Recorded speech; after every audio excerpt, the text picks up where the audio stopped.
What you think you know about what's going on along our borders is only part of the story. Those who are on the ground in those areas are witnesses to what's really going on. Daniela Hurtado and Anthony Humes went to our southern and northern borders for a fresh perspective on what's happening.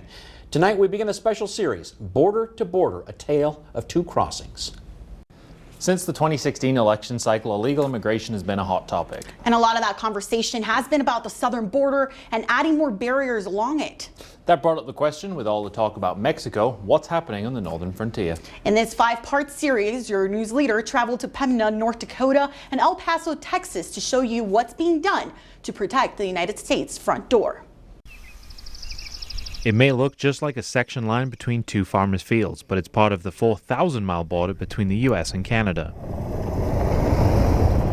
This 100-mile stretch is being protected by patrol agent in charge Eric KUHN and his team. There's in a lot of places on the southern border, there's a lot more volume and flow of people crossing the border. Here, it's much more isolated in smaller groups. The amount of traffic entering from the north is just one of the differences KUHN says he sees. The terrain and weather conditions, especially in North Dakota, make it hard at times for agents to patrol. It's a two-way street. If it's hard for us to get there, it's hard for somebody to get away from the border, but the weather can definitely impact our operations.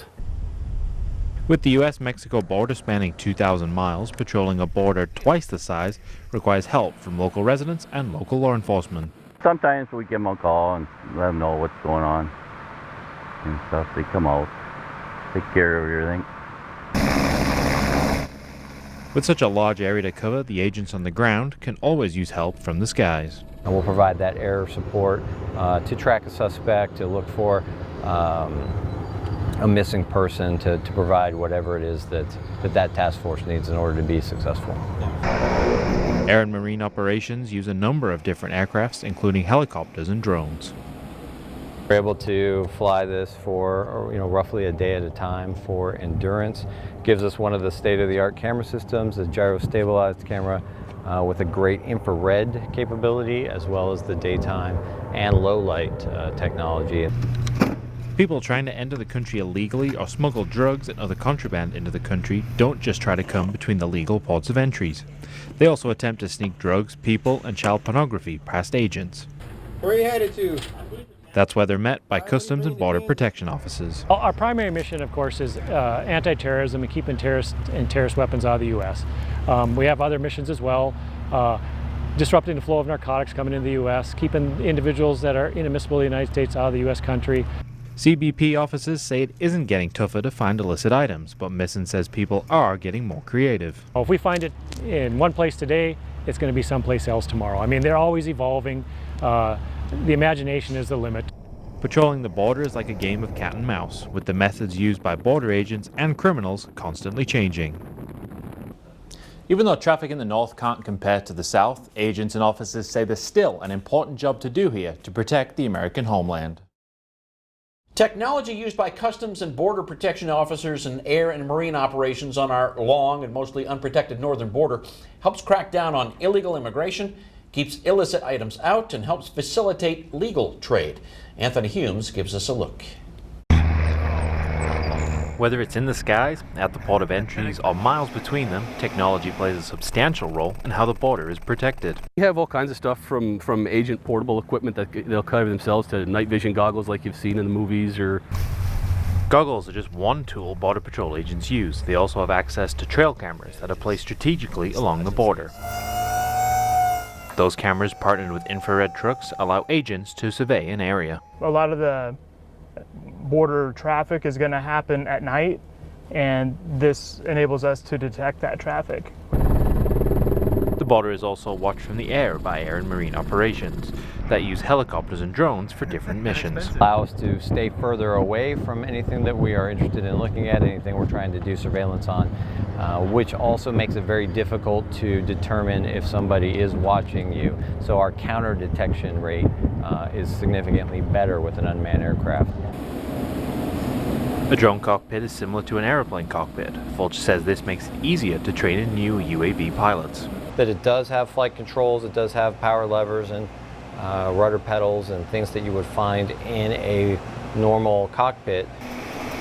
When drones are in the air, they constantly take pictures that are analyzed by computers. They use a change detection photography, And so up here, when we have such huge distances of border, the aircraft can fly over that area, take pictures of it, and fly back over it again, whether it be a day later. And then the computer will pick up any changes along that area. Technology is heavily used at the legal ports of entry too, as CBP officers try to keep narcotics, counterfeit items, and illegal immigrants out of the U.S. We have radiation portal monitors that detect for radioactive material that might be brought into the U.S. We have gamma imaging systems to help scan commercial trucks. Even with all the technology, manpower is still the biggest asset to the agency. Technology's nice, cameras are nice, helicopters are nice, drone UAVs are nice.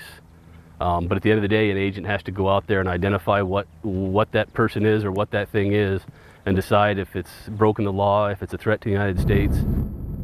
Whether it's humans or electronic surveillance, even though it appears the northern border isn't extensively staffed, someone or something is always keeping an eye on America's homeland security. Similar to the north, southern border agents are keeping busy. Tomorrow, Daniela Hurtado shows you how southern border issues have an effect on North Dakotans. Customs officers and border agents say they deal with similar issues, including drugs, human trafficking, child sex crimes, smuggling guns and money, and illegal immigration. Everyone assigned to protect America's borders along Canada and Mexico train at the southern border first. Daniela Hurtado visited the El Paso sector, where she breaks down how officers are protecting national security. The southern border agents patrol half of the area the north does. In the 2,000 miles they protect, agents deal with thousands of undocumented people and narcotics daily. They're always busy and seeking more manpower to protect the border.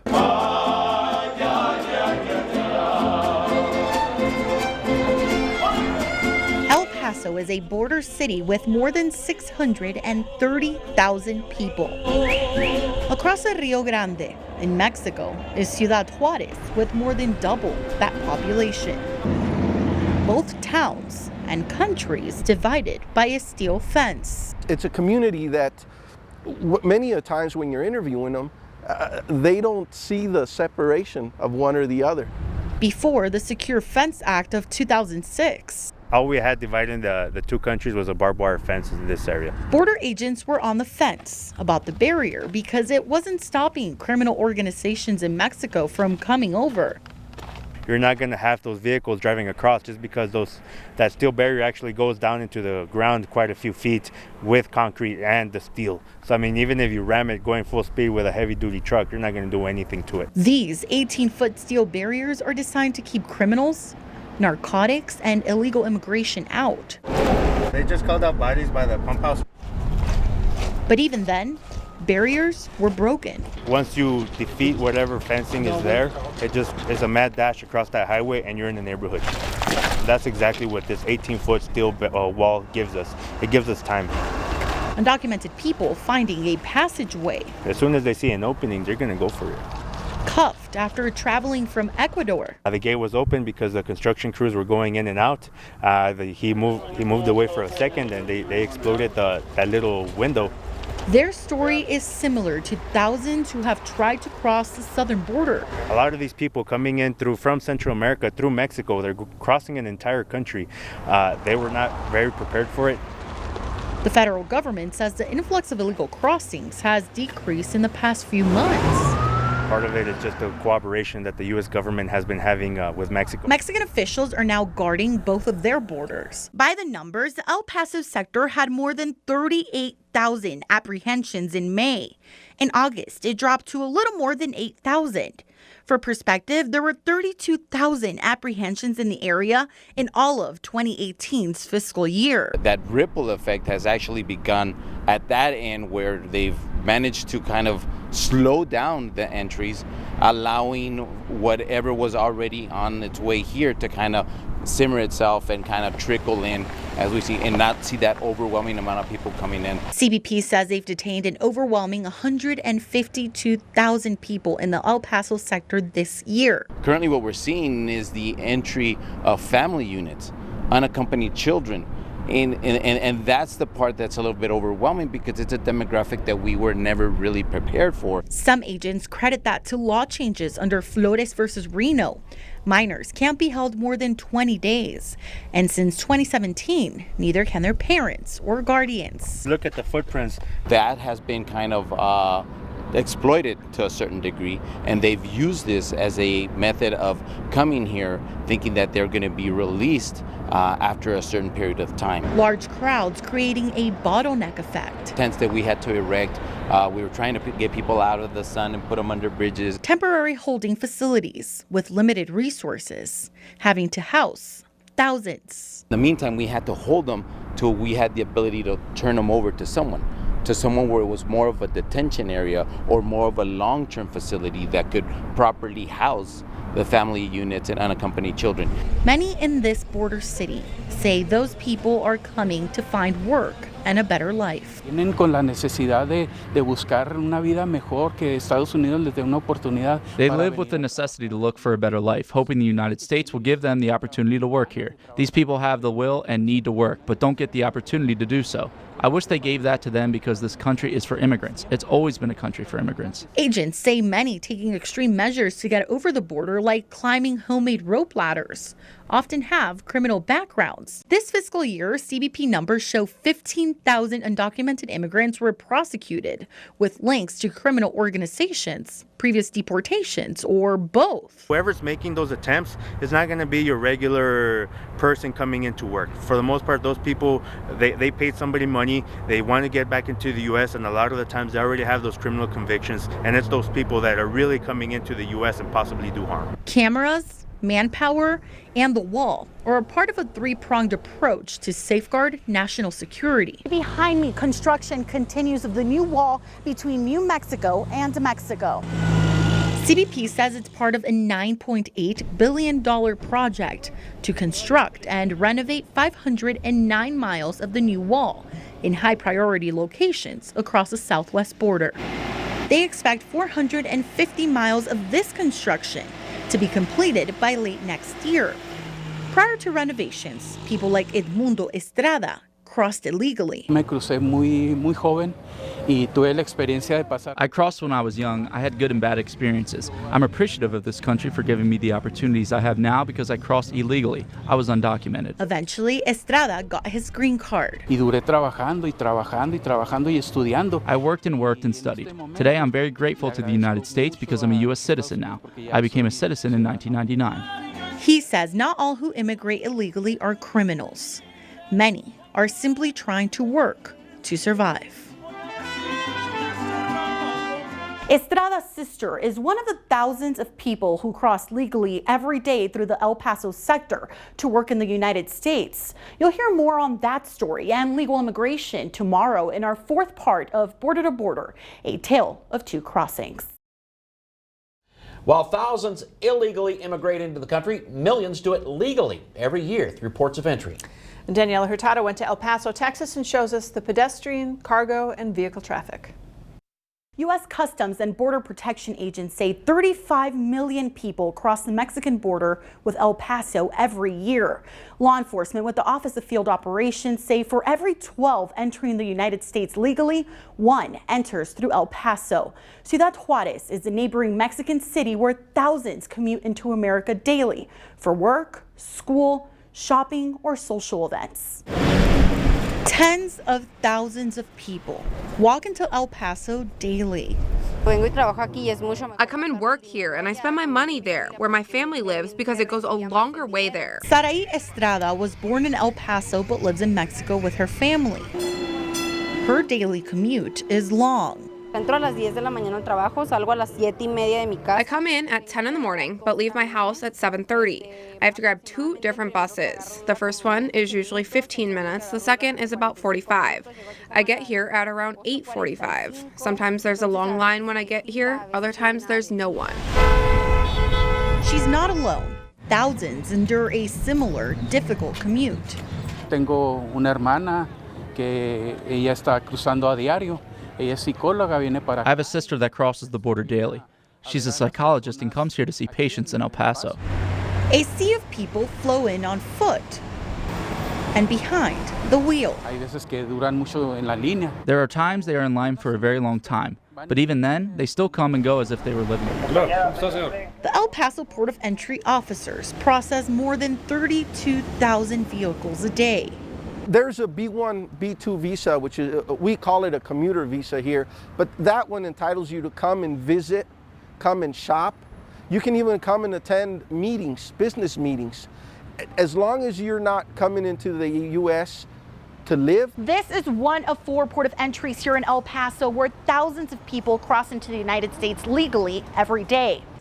At these passageways, people must pass through 3 layers of enforcement, beginning with an ID scanner system. This really expedites our process. It helps with our security. It helps us identify people immediately. Next, officers question the visitors. Finally, much like an airport, officers do random searches and target the suspicious. I check the entire engine. Anything out of the ordinary, I start checking. CBP officers say this is an effort to keep narcotics, weapons, and trafficking away from the border. El Pasoans say it's a city of hope, filled with hardworking people from both sides of the 18-foot wall. They come here to look for a better future, and sometimes that doesn't happen.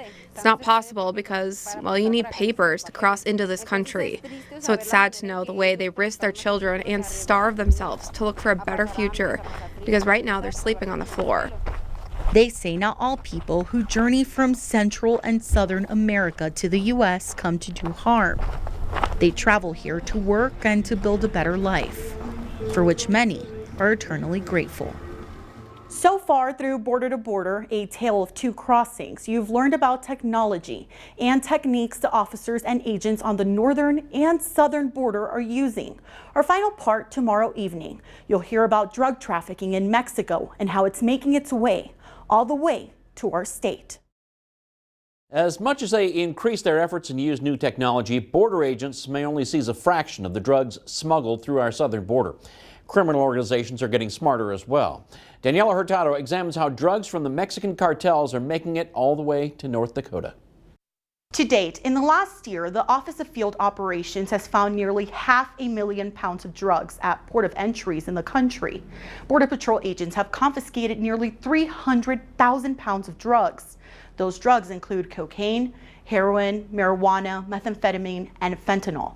Our state continues to fight a war on drugs. Local law enforcement is finding more meth, heroin, and pills than ever before. That can be hidden. Normally stuff that we can't see on the primary inspection. When we send it into secondary inspection is when we do the full detail.